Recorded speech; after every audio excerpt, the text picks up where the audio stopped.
Lord Russell, what is philosophy? Well, that's a very controversial question. I think no two philosophers will give you the same answer. My own view would be that philosophy consists of speculations about matters where exact knowledge is not yet possible. But that will only be my answer, not anybody else's. What's the difference between philosophy and science? Well, roughly you'd say science is what we know and philosophy is what we don't know. That's a simple definition. And for that reason, Christians are perpetually passing over from philosophy into science as knowledge advances. When something is established and discovered, it ceases to be philosophy and becomes science. Yes. And all sorts of questions that used to be labeled philosophy are no longer so labeled. What good is philosophy? I think philosophy has two uses, really. One of them is to keep alive speculation about things that are not yet amenable to scientific knowledge. After all, scientific knowledge covers a very small part of the things that interest mankind and ought to interest them. There are a great many things of immense interest about which science, at present at any rate, has nothing to say. And I don't want people's imaginations to be limited and enclosed within what can be now known. And I think to enlarge your imaginative purview of the world into the hypothetical realm is one of the uses of philosophy. But there's another use which I think is equally important, which is to show that there are things we thought we knew and don't know. On the one hand, to keep us thinking about things that we may come to know, and on the other hand, to keep us modestly aware of how much that seemed like knowledge isn't knowledge. Could you give some illustrations of the sort of subjects which have been speculated about and then produce some material result later? Yes, it's quite easy to do so, especially from Greek philosophy. The Greeks invented a whole lot of hypotheses which turned out valuable later, but which in their day couldn't be tested. Take, for example, the atomic hypothesis. Democritus invented the atomic hypothesis that matter consists of little atoms. And after about 2,000 years, rather more than that, it turned out that this was the right scientific view. But in his day, it was merely a suggestion. But didn't Plato think that Democritus's theory about atoms was a lot of nonsense? Plato was horrified by him, said all his books ought to be burnt, because Plato didn't like science. He liked mathematics, but he didn't like anything else that was scientific. Now, in this way, philosophy, in a sense, becomes a kind of servant of science. Well, that's part of it. But, of course, it isn't only a servant of science, because there are a number of things that science can't deal with. All questions of values, for example. Science won't tell you what is good and what is bad. Tell you what is good or bad as an end, and not just as a means. But what change has there been over the years in the attitude of philosophers and the public to philosophy, would you say? Well, that depends upon the school of philosophy that you're thinking of. In Plato and in Aristotle, both of them, the main thing was an attempt to understand the world. And that, I should say personally, is what philosophy ought to be doing. But then you come on to the Stoics, and their emphasis was mainly on morality. That you ought to be stoical, you ought to endure misfortunes patiently. And that came to be the popular use of a philosopher. Would you say that Marx was a philosopher? Well, he was certainly in a sense a philosopher. But now there you have an important division among philosophers. There are some philosophers who exist to uphold the status quo, and others who exist to upset it and and Marx, of course, belongs to the second lot. For my part, I should reject both those as being not the true business of a philosopher. And I should say the business of a philosopher is not to change the world, but to understand it, which is the exact opposite of what Marx said. What kind of a philosopher would you say you are? Well, the only label I've got is logical atomist, but not very keen on the label. I've rather avoided labels. What does that mean, a logical atomist?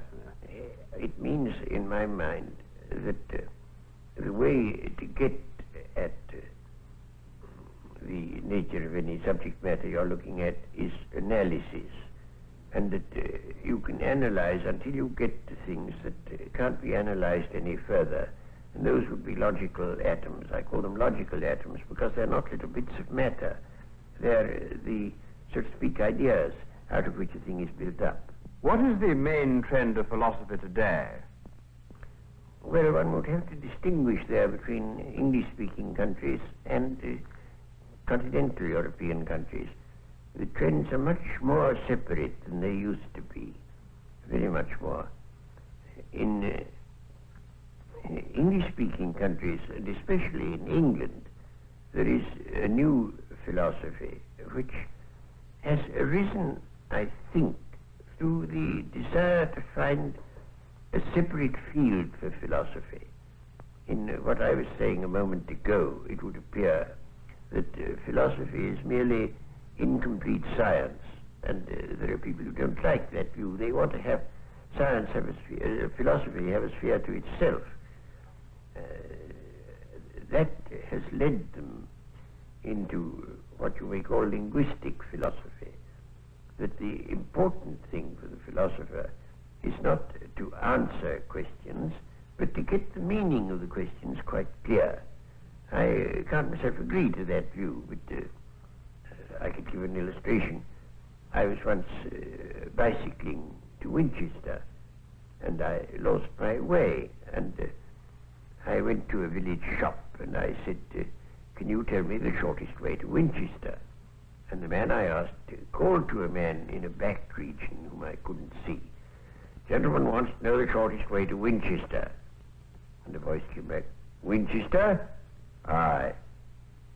Way to Winchester? Aye. Shortest way? Aye. Don't know. And so I had to go on without getting an answer.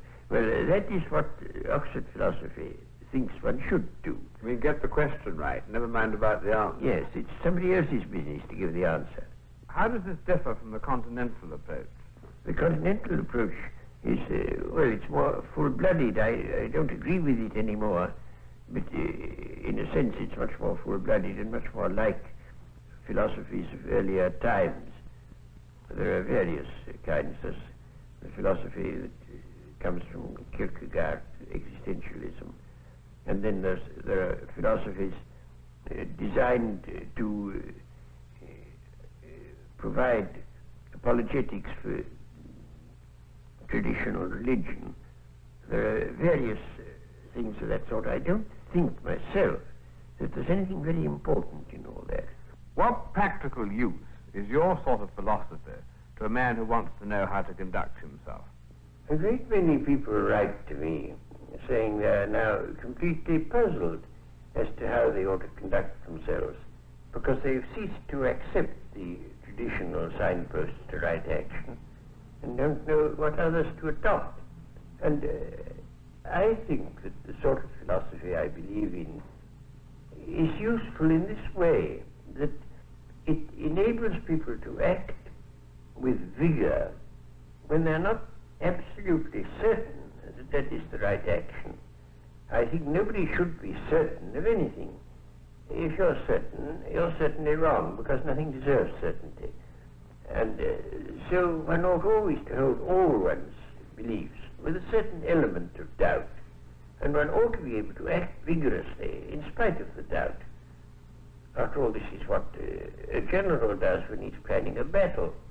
He doesn't quite know what the enemy will do, but if he's a good general, he guesses right. If he's a bad general, he guesses wrong.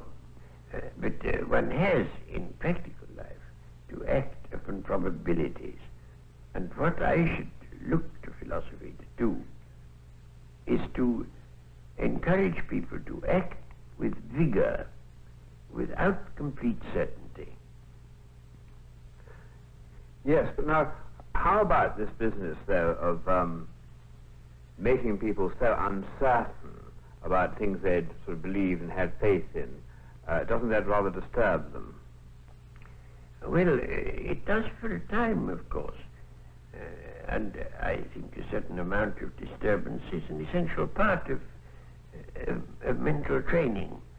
But if they have any knowledge of science, they get a ballast which enables them to avoid being completely upset by the doubts that they ought to feel.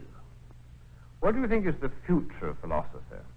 I don't think philosophy can in the future have anything like the importance that it had either to the Greeks or in the Middle Ages.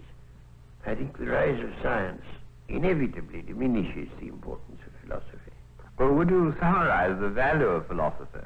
First, because, as I say, it keeps you realizing that there are very big and very important questions that science, at any rate at present, can't deal with, and that a scientific attitude by itself is not adequate.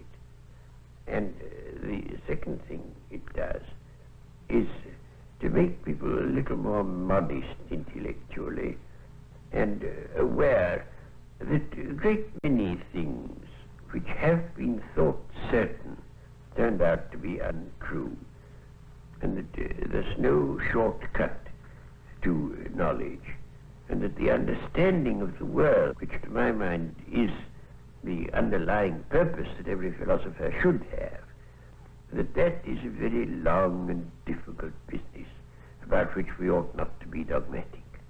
Thank you, Lord Russell.